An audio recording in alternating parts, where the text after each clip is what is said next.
রমা, আমার ব্যাগটা গোছানো শেষ, কিন্তু মনটা একদমই মানছে না জানো তো। মাকে এই অবস্থায় রেখে শহরে যাওয়া কি আমার ঠিক হচ্ছে? তুমি এত চিন্তা কেন করছো বলো তো? আমি তো আছি না। মা কি শুধু তোমার একার? উনি তো আমারও মা। আমি থাকতে ওনার কোনো কষ্ট হতে দেব না। বাবা অভি, তুই কাজে যা, ছুটি তো শেষ হয়ে গেছে। না গেলে তোর চাকরি থাকবে না বাবা। আমি ঠিক থাকবো রে বাবা, আমায় নিয়ে তুই কোনো চিন্তা করিস না। কিন্তু মা, তোমার শরীরটা গত কিছুদিন ধরে বড্ড বেশি খারাপ। আমার বারবার মনে হচ্ছে যদি কোনো অঘটন ঘটে যায়। সি, অমন অলক্ষণের কথা মুখে এনো না তো। আমি মায়ের ওষুধের চাট একদম খড়ি ধরে সাজিয়ে রেখেছি। সময় মতো ওষুধ আমি নিজেই সব দেব। তুমি কি শুধু তোমার কাজে মন দাও, বাড়ির চিন্তা আমার উপর ছেড়ে দাও। তোমার উপর আমার পূর্ণ বিশ্বাস আছে রমা। মাকে সুস্থ রাখা এখন তোমার সবচেয়ে বড় দায়িত্ব। শহর থেকে আমি প্রতি সপ্তাহে টাকা পাঠিয়ে দেব। মায়ের খাবারের যেন কোনো কমতি না হয়। তুই সাবধানে যাস বাবা, পৌঁছে আমায় একটা খবর দিস। রমা মা, ওকে একটু সাথে করে জল খাবার দিয়ে দাও। হ্যাঁ মা, আমি এক্ষুনি দিচ্ছি।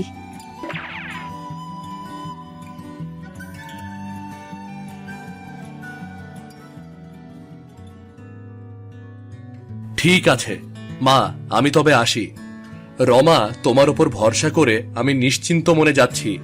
আশীর্বাদ করো যেন তাড়াতাড়ি ফিরে আসতে পারি। সৃষ্টিকর্তা তোর মঙ্গল করুন বাবা।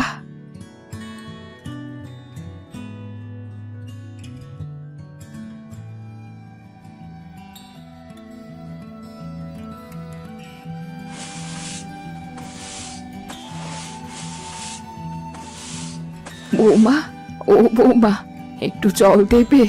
বুকটা ফেটে যাচ্ছে তৃষ্ণায়। সে সকাল থেকে পেটে কিচ্ছুটি পড়েনি, ওষুধটাও তো খাওয়া হয়নি মা। সাত সকালে এসে শুরু হলো বুড়ির জ্ঞানজ্ঞানানি।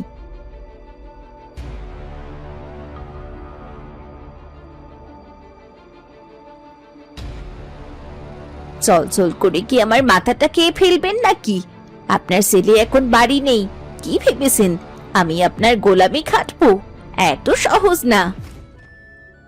আমি তো শুধু একটু জলই চেয়েছি মা, শরীরটা যে আর চলছে না। অভি মাসে তো একবার টাকা পাঠায়, আর সেই টাকায় আপনার 3 বেলা গেলা আর ওষুধ খাওয়া চলে না। আপদ মরলেও যেন বাসি, খাড়ে উঠে বসে আছে। আমার একদম হাড় চালিয়ে দিল গো।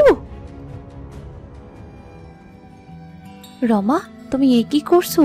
মাসিমা তো অসুস্থ, ওনাকে এভাবে কেন কথা শোনাচ্ছ? কেন ওনার সাথে এইভাবে চিৎকার করে কথা বলছো? আরে রূপা ভাবি, এসো এসো। না আসলে হয়েছে কি, মা চাচ্ছিলেন একটু খোলা বাতাসে বসতে, আর উনি কানে একটু কম শোনেন তো, তাই জোরে কথা বলতে হয় আর কি। কিন্তু আমার তো মনে হলো তুমি ওনাকে ধমক দিচ্ছিলে, আর মাসিমার শরীর তো খুব খারাপ দেখাচ্ছে। ওষুধ খাইয়েছো? উনি আমার শাশুড়ি, সেবা করছে কি করছি না সেটা আমার ব্যাপার। তোমার কি মনে হয় ওনাকে আমি অত্যাচার করি নাকি? মনে হলো তাই বললাম। মাসিমা, আপনি ঠিক আছেন তো? আপনার পছন্দের একটু মুড়ি ঘন্ট এনেছি। তুমি আবার কেন কষ্ট করতে গেলে মা? আচ্ছা, যখন এনেছো দাও, পরে ভাত দিয়ে খাবো।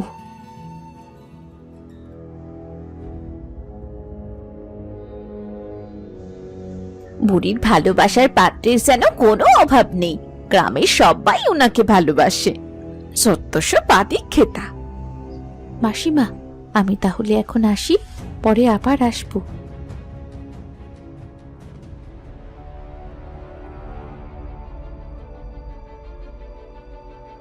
এই যে বুড়ি, ঘরের ভেতর কি হয় না হয় এইসব কথা যদি বাইরের লোকের কোনো কানে গিয়েছে না, তাহলে কিন্তু খাবার বন্ধ। এই কথাটা মনে থাকে যেন।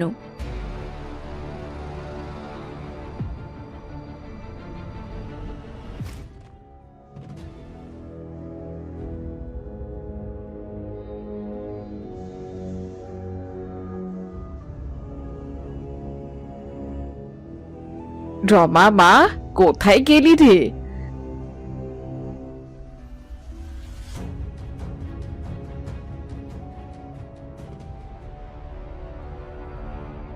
কি রে রমা, মুখটা অমন বাংলার বাসের মতো কেন করে রেখেছিস? তা জামাই কোথায়? তোমার জামাই কি আর বাড়িতে থাকে? সে তো শহরে। তাহলে তো এখন তো তোর রাজত্ব, তো মন খারাপ কেন? কিসের রাজত্ব মা? সব রাজত্বই তো ওই বুড়ির। অফিস যাবার সময় আমাকে এই আপদের গলার শেকল বানিয়ে দিয়ে গেছে। সারাদিন শুধু রমা জল দাও, রমা ওষুধ দাও করে। আমার নিজের কোনো জীবন নেই মা। আমি আর পারছি না। বুড়ি যেন মরলেই বাঁচতাম। কেন? আমি তোকে শিখিয়ে দিয়েছিলাম না সেবা করার অত প্রয়োজন কি? দু এক বেলা খেতে না দিলে এমনি শরীর ভেঙে পড়বে। তাই তো করছি মা, কিন্তু এই বুড়ির জান যেন যাচ্ছেই না। উল্টো এখন মাঝে মধ্যে প্রতিবেশী রূপা এসে উকি ঝুঁকি দেয়। অভি ফিরলে বুঝি বুড়ি সব বলে দেবে। তখন আমার কি হবে মা? অভি তো আমাকে আস্ত রাখবে না। ছেলে তো মা ছাড়া কিছুই বোঝে না। মা, আমায় একটু জল দাও না, কলিজাটা শুকিয়ে যাচ্ছে। দেখেছো মা, দেখেছো? এই বুড়িটা বেঁচে থাকলে আমার সংসারে কখনো শান্তি আসবে না। অভি ফিরে এলে আমি হয়ে যাই বুড়ির চাকরানি, আর বুড়ি হয় রানী। একে নিয়ে আর কি করা যায় বলো তো? তুই কি করতে চাস? তোর এই পথের কাটা চিরতরে উপড়ে ফেলতে চাস? আমি তো তাই চাই মা, কিন্তু কিন্তু সেটা কিভাবে? একটাই রাস্তা, একে চিরতরে সরিয়ে দে। আপদ বিদেয় হলে তবেই তোর শান্তি। সরিয়ে দেব মানে? কি বলছো কি তুমি মা? যদি জানাজানি হয়? আরে পাগলি, জামাই তো শহরে। এই অসুস্থ বুড়ি রাতে মারা গেলে কেউ সন্দেহ করবে না। সবাই ভাববে অসুখেই মরেছে। আর আমি তো আসি তোর সাথে। আজ রাতেই কাজটা শেষ করে ফেল। গলা টিপে ধরলে আর শব্দই বেরোবে না। তারপর কোথাও সরিয়ে দেব না হয়। তা তুমি ঠিক বলেছো মা। এই বুড়ি বেঁচে থাকলে আমি কোনো দিন শান্তিতে থাকবো না। এই বুড়ি না থাকলে অভিশাপ সম্পত্তি আর বাড়ি তখন শুধু আমার হবে। এই তো বুদ্ধিমানের মতো কথা। চল, অন্ধকার হবার অপেক্ষা করি। আজ রাতে সব ঝামেলা চুকিয়ে ফেলবো।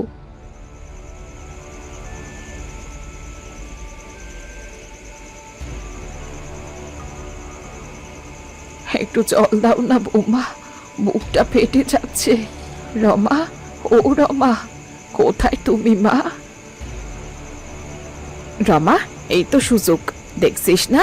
বুড়িটা নড়াচড়া করার শক্তিটুকু হারিয়েছে। এখনই কাজটা করার মোক্ষম সময়। মা, আমার হাত পা কাঁপছে। বুড়ি যদি চিৎকার করে ওঠে, যদি গ্রামের কেউ শুনে ফেলে? ভয় পাসনি, আমি দুটো পা চেপে ধরবো। তুই বালিশটা দিয়ে মুখে চাপ দিয়ে ধরবি। বেশি সময় লাগবে না। একবার ভাবতো, কাল সকাল থেকে তুই এই বাড়ির একমাত্র মালিক।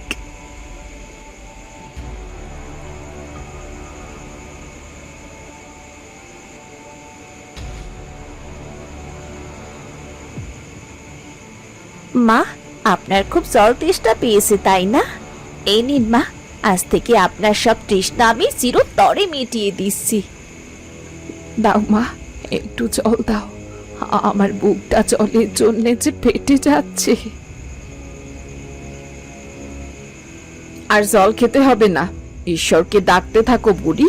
এবার জমের নামে জপ করো। ধর রমা, ধর।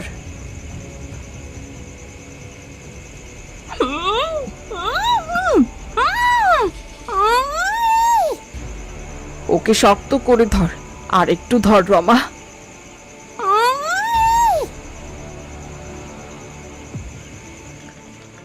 মা, সব শেষ। বুড়িটা আর নড়ছে না। চুপ, একদম শব্দ করবি না। বাইরে গিয়ে দেখ কালু এসেছে কিনা। আমি ওকে বিকেলেই খবর দিয়েছিলাম।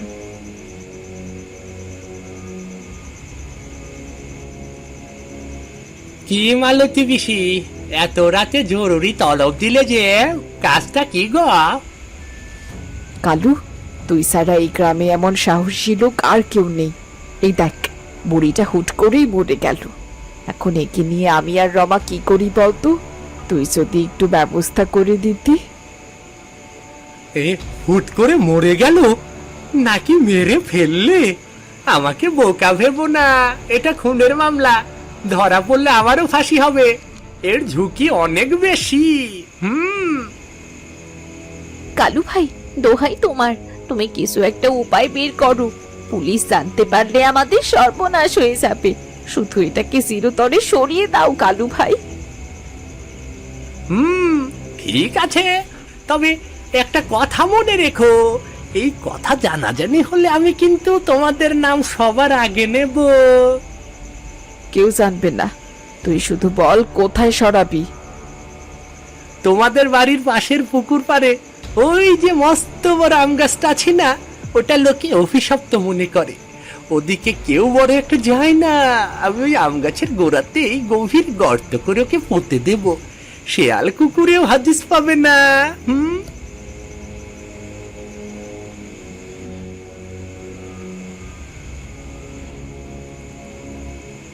তোমরা একটু দূরে গিয়ে পাহারা দাও, কেউ আসছে কিনা দেখো তো একটু।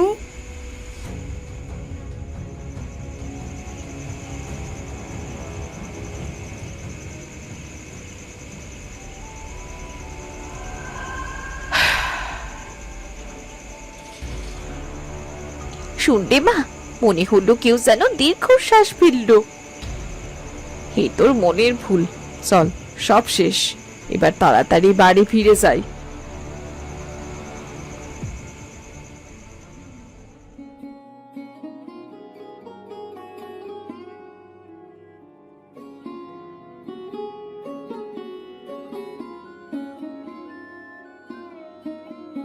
মা, ও মা, দেখো আমি চলে এসেছি। তোমার জন্য নতুন চাদর আর পছন্দের ফল এনেছি।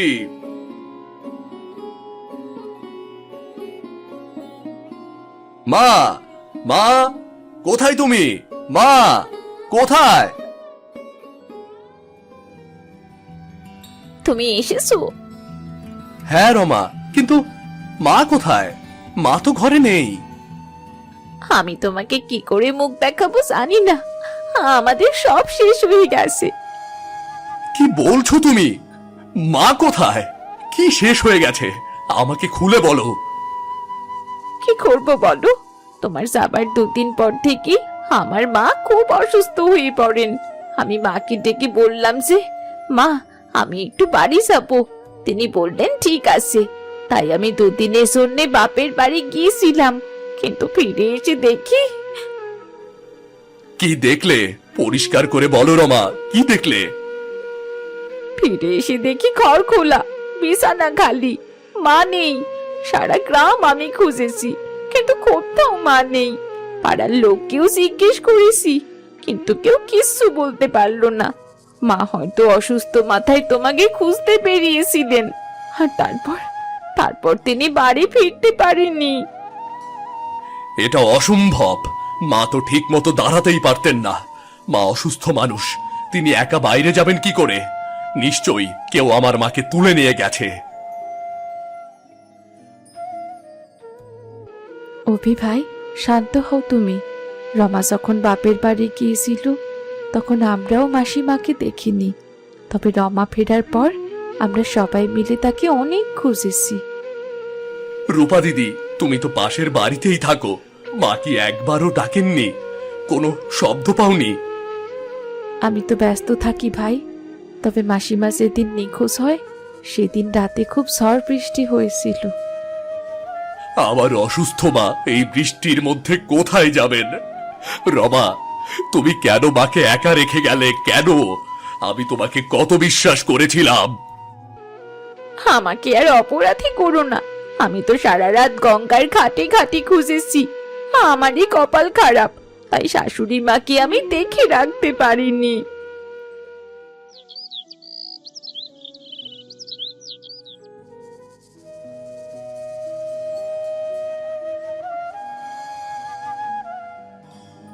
সিধু, আর কোথায় খুঁজবো বলতো? স্টেশনের ধারে, হাসপাতাল, নদীর ঘাট, সব তো দেখা হলো। মানুষটা কি তবে হাওয়ায় মিলিয়ে গেল? ধৈর্য ধর অভি, আমরা তো থানায় খবর দিয়েছি, চারিদিকে মাইকিং করেছি, কেউ না কেউ নিশ্চয়ই কোনো হদিস পাবে। মাসিমা তো খুব বেশি দূর যাওয়ার মতো অবস্থায় ছিলেন না। সেটাই তো বড় সমস্যা রে, যে মানুষটা লাঠিতে ভর দিয়েও 4 পা হাঁটতে পারতেন না, তিনি নিখোঁজ হলেন কিভাবে? আমার মনে হচ্ছে আমি পাগল হয়ে যাব রে। অপরাধ বোধ আমাকে ভেতর থেকে কুরে কুরে খাচ্ছে। কেন আমি মাকে এই অবস্থায় রেখে শহরে গেলাম? কেন গেলাম আমি? কি হলো অভি ভাই, মাসিমার কোনো খবর পেলে? না রূপা দিদি, কেউ কিছু বলতে পারছে না। আচ্ছা, ওই রাতে তুমি কি নিশ্চিত বাড়ি থেকে কোনো অস্বাভাবিক শব্দ শোনোনি? মা কি একবারও আমার নাম ধরে ডাকেননি? একবারও ডাকেননি? আমি তো আগেই বলেছি ভাই, ওই রাতে আকাশ ভেঙে বৃষ্টি নেমেছিল। ঝড়ের শব্দে অন্য কিছু শোনাও কঠিন ছিল, তবে একটা কথা মাথায় ঘুরছে। কি কথা রূপা, কোনো সন্দেহ হচ্ছে তোমার? না মানে, তুমি বাড়িতে না থাকার কারণে রমা মাসিমার সাথে কেমন যেন ব্যবহার করত, এটা আমি বেশ লক্ষ্য করেছি। কেন? রমা তো আমার মাকে খুব ভালোবাসতো, আমি তার কাছে মায়ের দায়িত্ব দিয়ে রেখেছিলাম। অভি, ওপর থেকে যা দেখা যায় ভেতরের সব এক থাকে না রে। চল, আজ রাত হয়ে গেছে, কাল সকালে আমরা পাশের গ্রামের জঙ্গলের দিকটায় একবার খুঁজবো। তুই বাড়ি গিয়ে বিশ্রাম নে, এভাবে ভেঙে পড়লে চলবে না। হ্যাঁ ভাই হ্যাঁ, তুমি বাড়ি যাও, তুমি এভাবে ভেঙে পড়লে চলবে কি করে? বিশ্রাম? মা কোথায় না খেয়ে পড়ে আছে, আর আমি বিশ্রাম নেব? আমার ভেতরটা জ্বলে যাচ্ছে, মনে হচ্ছে মা আমাকে কোথা থেকে যেন ডাকছেন, কিন্তু আমি তার কাছে পৌঁছাতে পারছি না, কিছুতেই পৌঁছাতে পারছি না।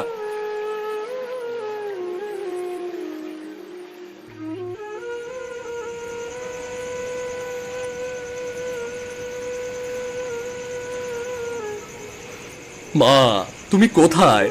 তুমি কি একবারও বুঝতে পারছো না তোমার ছেলেটা কতটা অসহায় হয়ে পড়েছে? কেন তুমি আমাকে কিছু না বলে এভাবে চলে গেলে? কেন? আমি এখন তোমাকে কোথায় খুঁজবো, কোথায় খুঁজবো তোমাকে? এ কি? কে কে কে কে কাছে? কে? সামনে বেরিয়ে আসুন, সামনে বেরিয়ে আসুন।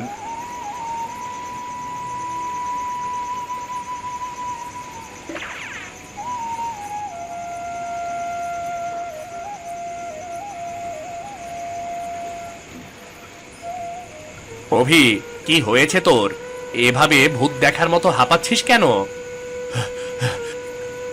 সিধু, বিশ্বাস কর, আমি কার যেন কান্নার শব্দ শুনেছি। ওই পুকুর পাড়ের আম গাছ তলায় যেন মা কাঁদছেন, মা আমাকে ডাকছেন। তুই কি পাগল হয়ে গেছিস? শোকের চোটে তোর মতিভ্রম হয়েছে। এই অন্ধকার ঝোপঝাড়ে বাতাসের শব্দ শুনে তুই ভাবছিস মাসিমা ডাকছে রে।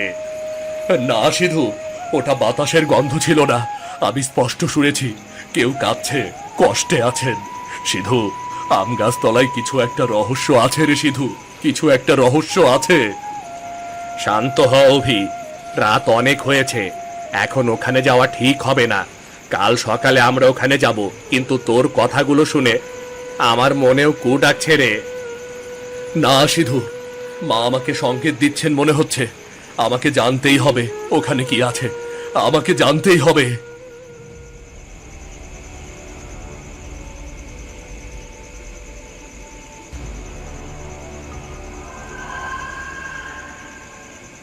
অভি বাবা, চোখ মেল। তোর মা আজ বড্ড একা, বড় অন্ধকারে পড়ে আছে। আমি খুব কষ্টে আছি রে বাবা। ওরা আমাকে শান্তিতে মরতেও দিল না, আমাকে ওরা খুব কষ্ট দিয়ে মেরেছে রে বাবা। তুই আগে কেন এলি না বাবা? মৃত্যুর সময় তোর মুখটা আমার খুব মনে পড়ছিল জানিস, তোকে দেখতে আমার খুব ইচ্ছে করছিল। মা, কোথায় তুমি? কে তোমাকে মেরেছে? আমি তোমাকে কত খুঁজেছি, তুমি কোথায় চলে গেছো মা? কোথায় চলে গেছো আমাকে ছেড়ে? আমি কোথাও যাইনি রে বাবা, তোর ঘরের ভেতরে ওরা আমায় মেরে ফেলেছে। তোর বউ আর ওর মা, ওরা আমার গলা টিপে ধরেছিল বাবা। আমি খুব জল চেয়েছিলাম, ওরা আমায় এক ফোঁটা জলও দেয়নি। ওই আম গাছটার নিচে আমায় পুঁতে রেখেছে। আমাকে ওখান থেকে বের কর বাবা, আমায় মুক্তি দে।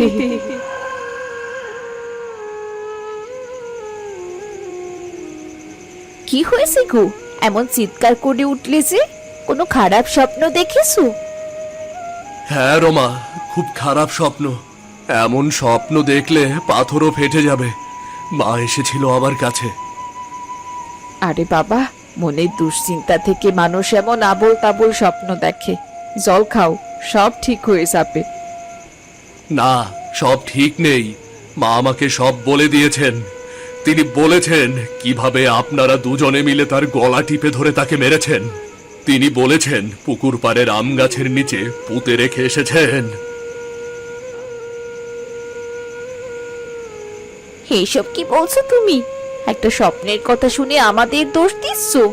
আমি তোমার স্ত্রী অভি। স্ত্রী হওয়ার যোগ্যতা তুমি হারিয়েছ রমা। শোনো, আমি তোমাদের শেষ সুযোগ দিচ্ছি। যদি এখনো সত্যি না বলো, তবে আজই আমি তোমাকে তালাক দেব এবং তোমাদের দুজনকে পুলিশের হাতে তুলে দেব। আমি এখনই গ্রামের লোক আর কোদাল নিয়ে ওই আম গাছ তলায় যাচ্ছি মাটি খুঁড়তে। যদি সেখানে আমার মায়ের নখের টুকরোও পাই, তবে তোমাদের ফাঁসি না হওয়া পর্যন্ত আমি থামবো না, কিছুতেই না। শান্ত হও বাবা, শান্ত হও। আমরা কি এমন কাজ করতে পারি বলো? আপনারা কি করতে পারেন তা প্রমাণ হয়ে যাবে। এখনো বলো, সত্যটা কি? আমার ধৈর্যের বাঁধ ভেঙে গেছে। হয় সত্য বলো, না হলে সারা জীবনের জন্য এই বাড়ি আর আমার জীবন থেকে বিদায় নাও।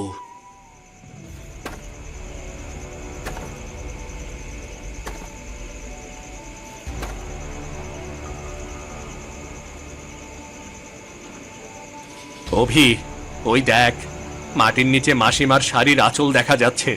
কালু সব স্বীকার করেছে, ও এখানেই মাসিমাকে পুঁতেছিল। এখনো কি বলবে যে তুমি কিছু জানো না? দেখো রমা, আমার মা আজ মাটির নিচ থেকে বিচার চাইছে। দেখো।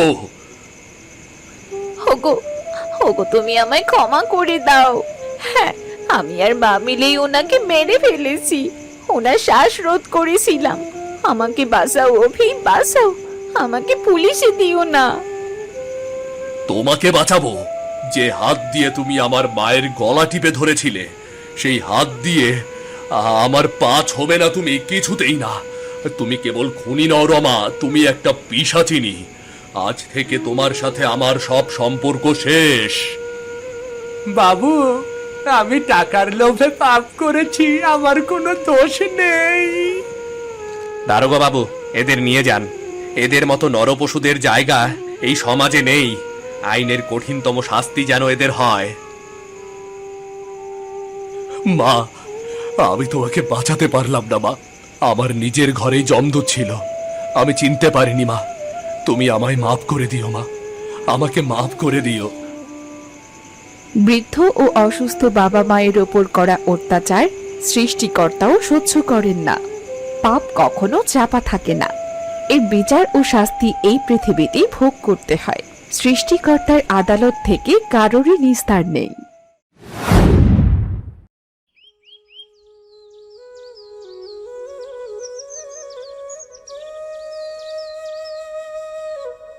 ভাতটা ফুটে গেলেই তরকারিটা বসিয়ে দেব। কিন্তু বডিটা যে কোথায় গেল? মা, মা, জলদি এসো, জলদি। কি হয়েছে অভি? এইভাবে হাঁপাচ্ছিস কেন? দেখে তো মনে হচ্ছে কুকুরে তাড়া করেছে। আরে মা, এত কথা বলার সময় নেই, তুমি তাড়াতাড়ি এসো মা, এসো।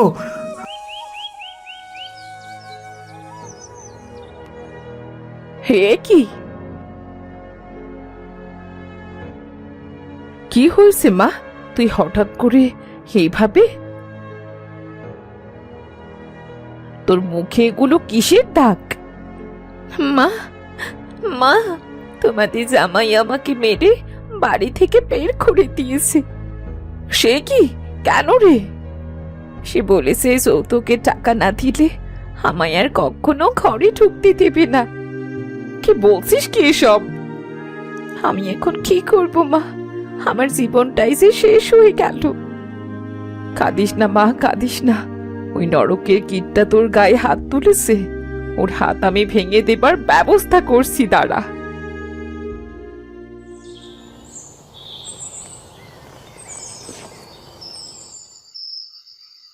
কি দুলাভাই তাকে মেরে বের করে দিয়েছে? হ্যাঁ ভাইজান। আর তুইও চলে এসেছিস এভাবে? ভাইজান, আমি কি করব? উনি বলেছে টাকা না দিলে আমায় আর ঘরে তুলবে না। আমি যাব কোথায়? রিপা, তুই কি পাগল হয়ে গেছিস? মার খেয়ে হলেও স্বামীর ঘরে থাকতে হবে তোকে। এই সংসারে তোর পেটে ভাত জোগাবে কে? হ্যাঁ, বাবা গরুর গাড়ি চালিয়ে কয়টা টাকাই বা আনে? সম্বল বলতে এই ভাঙা ঘর আর একটা বাঁশ ঝাড়। আর আমিও তো এখনো আয় রোজগারের কোনো ব্যবস্থা করতে পারিনি। তুই তুই ফিরে যা স্বামীর কাছে, সেটাই ভালো হবে। ভাইজান, তুমি এসব কি বলছো? আমার নিজের ভাই আমাকে স্বামীর হাতের মার খেতে বলছে। পৃথিবী থেকে কি দয়া মায়া সব উঠে গেল? রুদ্র, তুই কি পাগল হয়ে গেছিস? তোর বোনের এই অবস্থা দেখে তুই এইসব কথা বলছিস কি করে? কোথায় যে তোর বোনের এমন অবস্থা করেছে যে তাকে শাস্তি দিবি তা না, উল্টো রিপাকে তুই অমানুষের কাছে ফিরে যেতে বলছিস? তোর বোন মানুষ নাকি জিনিস? আচ্ছা, এখন আমি পাগল? আর তোমরা যে ওই মানুষটার সাথে তখন ঘাড় ধরে রিপাকে বিয়ে দিলে, তখন তো তোমাদের কোনো দোষ হয়নি, তাই না? আশ্চর্য! আমরা কি বুঝতে পেরেছিলাম নাকি যে ওটা একটা অমানুষ? অভাবের সংসার দেখে মেয়েটাকে বলির পাঠা বানিয়েছো। যৌতুক চাওয়ার পরেও ওই লোকটার সাথে বিয়ে দিয়েছো। তোমরা কি বুঝতে পারোনি তোমরা কি ভুল করতে যাচ্ছিলে? যারা যৌতুক চায় ওরা কি কখনো ভালো মানুষ হয়? আমরা গরিব, মেয়ে বিয়ে দেওয়ার জন্যে ভালো ছেলে পাবো কোথায়? আর ছেলের টাকা পয়সা ছিল, রিপাকে সুখে রাখবে সেটা ভেবেই তো বিয়ে দিয়েছিলাম। ভেবেছিলাম বিয়ের পর কি আর যৌতুক চাইবে, তখন নিশ্চয়ই এমনিতে বলেছে। আচ্ছা, তো তুমি আর কি ভেবেছিলে একটু শুনি? আর ভেবেছিলাম ছেলের যখন টাকা পয়সা আছে আমাদেরও কিছু টাকা পয়সা দিয়ে সাহায্য করবে, কিন্তু সেটা আর করলো কই? মেয়ে বিয়ে দিয়ে কি লাভ হলো? মা, তোমার মাথায় অতিরিক্ত বুদ্ধি। এই অতিরিক্ত বুদ্ধির জন্যই রিপার জীবনটা আজ এলোমেলো। নিজের মেয়ের মূল্য তুমি নিজে দাওনি, ওই মানুষটা দেবে সেটা আশা করো কি করে? টাকা পয়সা আছে দেখে বিয়ে দিয়েছো, ভেবেছো রিপা সুখে থাকবে? এই যে সুখের নমুনা হাতে মুখে দেখা যাচ্ছে তো। হ্যাঁ, তো কথা শুনতে চাই না। তুই ওই ব্যাটার হাত পা ভেঙে দিবি কিনা সেটা বল। না না না, আমি তোমার কথায় নাচবো না মা। তুমি অভাব দেখে মেয়েটাকে ঘাট থেকে তখন নামাতে চেয়েছো, এখন ওই লোকটার হাত পা ভেঙে দিয়ে বীরত্ব দেখাতে চাচ্ছ। তোমার উল্টাপাল্টা কাজের ফল তুমি ভোগ করো, আমি তোমার কোনো পরিকল্পনার মধ্যে নেই। আর রিপা, তুই কাপড় চোপড় গুছিয়ে নে, তোকে কালই দিয়ে আসবো। এই সংসারে থাকলে তোকে আবার মা কার না কার ঘাড়ে চাপিয়ে দেবে।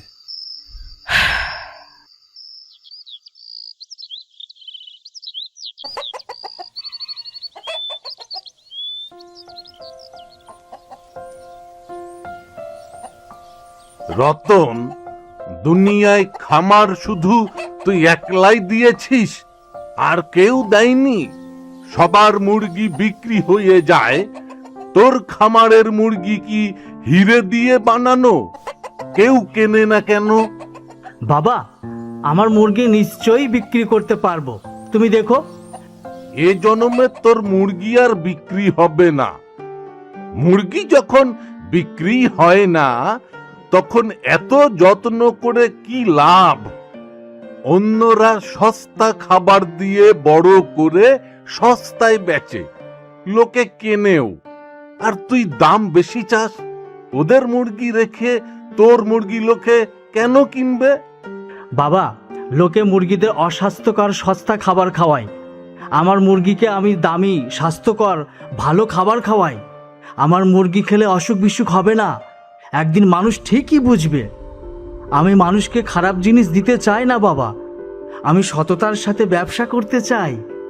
তোর সততা তুই আচার বানিয়ে শিকেই তুলে রাখ। লোকের ঘরে চালাক চতুর ছেলে হয়, আর আমার ঘরে হয়েছে একটা অপদার্থ।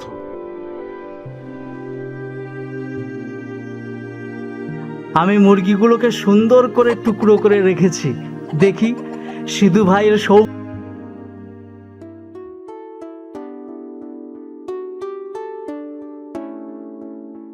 সিধু ভাই, আরে রতন, এসো এসো। তা কি মনে করে? সিধু ভাই, আমার মুরগিগুলো তোমার হোটেলে একবার রান্না করে দেখো, দারুণ চলবে। রতন, তোমাকে আমি আগেও বলেছি তোমার এই দামি মুরগি কেউ কিনবে না, লোকে সস্তায় চায়। কিন্তু তোমার মুরগি কিনে সেটা দিয়ে খাবার বানালে কেউ কিনবে না। এত দামি জিনিস কে কিনবে বলো? কিন্তু আমার মুরগিগুলো তো স্বাস্থ্যকর এবং ভালো, এগুলো খেলে রোগ বালাই হবেই না। মালিক,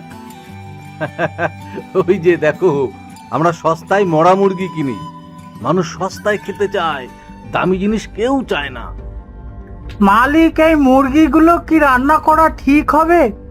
এগুলো থেকে রীতিমতো দুর্গন্ধ বেরাচ্ছে। তুই কথা কম বলতো, বেশি করে মশলা দিয়ে ঝোল ঝোল করে চড়িয়ে দে। যা, মশলা বেশি করে বেটে ফেল। কিন্তু মালিক, এই মুরগিগুলো খেলে লোকের অসুখ করবে যে। তুই আবার কথা বলছিস? এবার তোর চাকরি যাবে, দাঁড়া।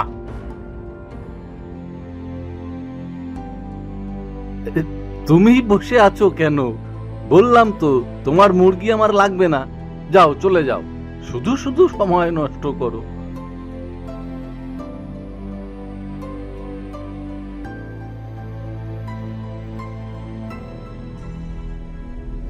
জয়, এত বেশি মশলা তোকে কে বাটতে বলেছে? মশলা মুফতে পাওয়া যায়? মালিক, আপনিই তো তখন বললেন বেশি করে মশলা বাটতে। সেটার একটা সঠিক পরিমাণ তো আছে, এক গাদা বাটলেই হবে। এখন আমি এত বাটা মশলা দিয়ে কি করব? তোর মাথায় দেবো? মালিক, আমি না হয় কিছু মশলা দিয়ে রান্না শুরু করে দিই, আর বাকি মশলাগুলো পাশের হোটেলে দিয়ে আসি। নষ্ট হওয়ার চাইতে ওরা বরং রান্না করে ফেলুক। আহা, কি বুদ্ধি! পাশের হোটেলে মশলা দিয়ে আসবে। তোকে আর কোনো মাতুব্বরি করতে হবে না। তুই আমার এখান থেকে বের হ, তোকে আমি আর কাজে রাখবো না। মালিক, আমি তো ঠিক মতোই মশলা বাটি। আজ আপনি বললেন বেশি করে মশলা বাটতে, তাই একটু পরিমাণে বেশি বেটেছি। ভালো হয়েছে, তোর মশলা নিয়ে তুই চলে যা। তোকে কোনো মাইনে টেনে দেবো না। তুই আর কখনো এখানে আসবি না।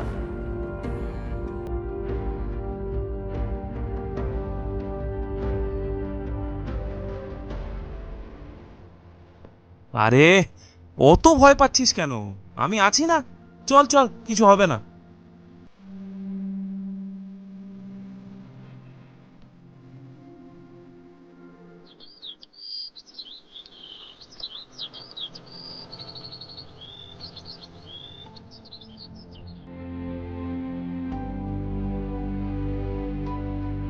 এই, তোর লজ্জা নেই?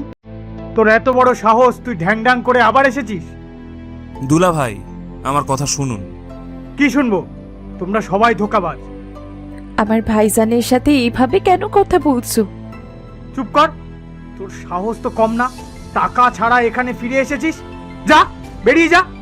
যতক্ষণ টাকা না আনবি ততক্ষণ এ বাড়িতে ঢোকার কোনো অধিকার নেই তোর। যা। আমি কোথায় যাবো?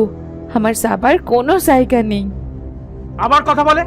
যা, বেরো বেরো, তা না হলে তোকে মেরে বের করে দেবো কিন্তু। তোর এত সাহস, তুই আমার সামনে আমার বোনকে মারতে চাস? দাঁড়া, আজ তোকে আমি।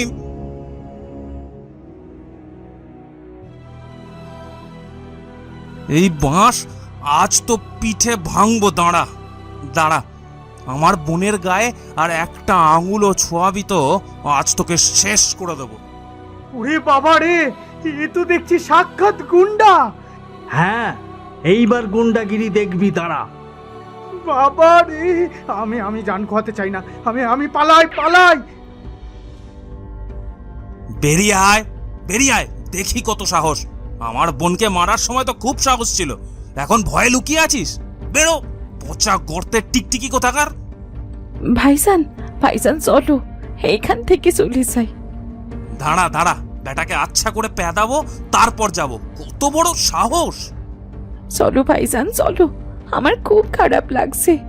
আসলে আসলে আমার কপালটাই খারাপ।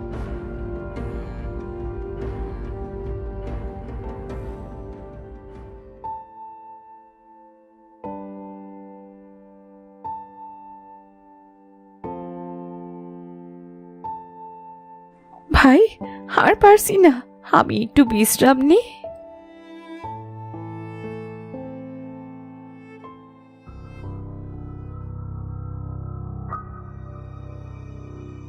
কে আবার ওখানে পাতা পোড়াচ্ছে? কাশতে কাশতে জীবন যাচ্ছে। শান্তিতে যে একটু গাছের নিচে বসবো তারও উপায় নেই। ভাইজান, একটু পানি খেতে পারলে খুব ভালো হতো। পানি পানি পানি যে কোথায় পাই?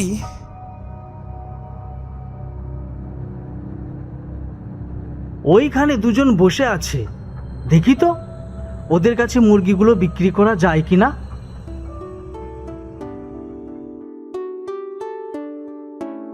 ভাই, ও ভাই, আপনাদের কি মুরগি লাগবে? খুব ভালো মুরগি, আমি নিজে স্বাস্থ্যকর খাবার খাইয়ে পালি। আরে ভাই, রাখুন আপনার মুরগি। আমার বোনের পানির পিপাসা পেয়েছে। পানি যে কোথায় পাই? পানি আমার কাছেই তো আছে, এই নিন। আপনাকে অনেক ধন্যবাদ ভাই। আসলে আমাদের কাছে তো টাকা নেই, তাই আপনার মুরগি কিনতে পারছি না আমরা। না না, কোনো সমস্যা নেই, মুরগি কিনতে হবে না। আমি এখানে খানিকক্ষণ বসতে পারি? আসলে সেই সকালে মুরগিগুলো নিয়ে বের হয়েছি তো, এত ভালো মুরগি অথচ কেউ কিনলো না। ঘুরতে ঘুরতে আমার খুব খিদে পেয়ে গেছে। ভাইজান, আমারও খুব খিদে পেয়েছে। কি মুশকিল, এখন খাবার কোথায় পাই? আমি ভাবছিলাম কি, মুরগি তো আছেই, কিছু মশলা আর পাত্র থাকলে আমি রান্না করে দিতাম, কিন্তু কিছুই নেই। পাত্র লাগবে? দাঁড়া দাঁড়া, ব্যবস্থা করছি।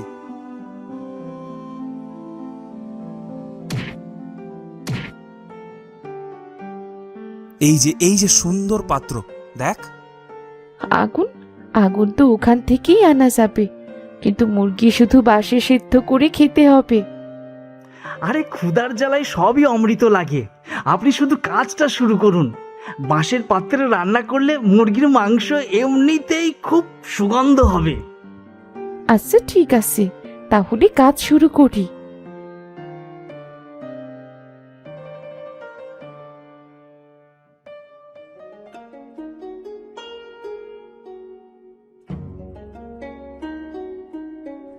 ইস, এর সাথে যদি কোনো মশলা দেওয়া যেত। বাবা, এই গ্রামে থাকতে আমার একদম ভালো লাগে না। নতুন কোনো খাবারই নেই, সে একই খাবার সব জায়গায় বিক্রি হয়। কেমন জায়গা এটা? কি করবে মা বল, লোকে নতুন জিনিস চেষ্টা করতেই তো ভয় পায়।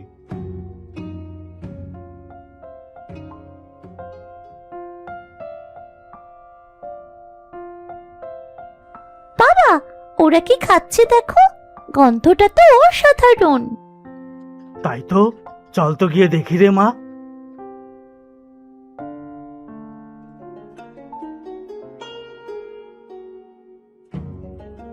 নাম মানে কিছু মনে করবেন না, আমার মেয়েটা আপনাদের ওই বাঁশের মধ্যে করা রান্নাটা একটু খেতে চাচ্ছে, আমি দাম দিয়ে দেব।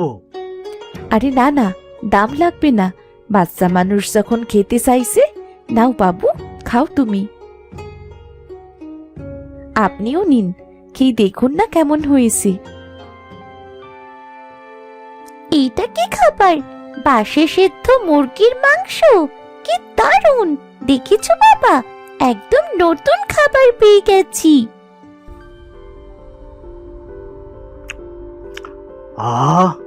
এটা তো আসলেই দারুণ। আপনারা এটা নিয়ে ব্যবসা শুরু করছেন না কেন? এইখানে তো নতুন কিছু পাওয়াই যায় না, এই জিনিসটা খুব ভালো চলবে। ভালো বুদ্ধি তো, তোমরা কি বলো? চলো আমরা এই বাঁশে সিদ্ধ মুরগির মাংস বিক্রি করি। তাহলে তো খুবই ভালো হবে, আমার মুরগিগুলোরও গতি হবে। আমি খুব ভালো মশলা বাটতে পারি। আমি তাহলে একটা কাজ পেয়ে যাব, বলো? আমাদের একটা বাঁশ ছাড় আছে, সেটা থেকে মাছ আমি এনে দিতে পারবো। আর আমি রান্না করতে পারবো, দারুণ হবে। আর আমরা মজা করে এই মজার খাবার আরো খেতে পারবো, কি বলো বাবা? তা তো অবশ্যই।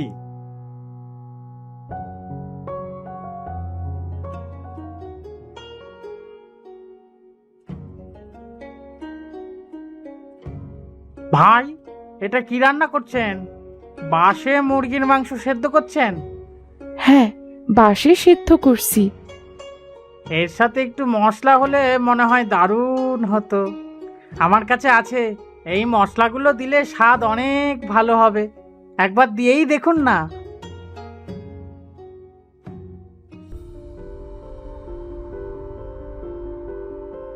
আরে বাহ, এমন স্বাদের রান্না তো আমি জীবনে খাইনি। সত্যিই দারুণ। মুরগিগুলো নিশ্চয়ই খুব ভালো। সামান্য রান্নায় কেমন চমৎকার হয়েছে। রিপা, তুই তো জাদু জানিস, কি চমৎকার রান্না করলি। মশলাটার মিশ্রণ দারুণ হয়েছে, পুরো জিনিসটার স্বাদই বদলে গেল। আর বাঁশে রান্না করাতে কি সুন্দর গন্ধ বেরিয়েছে।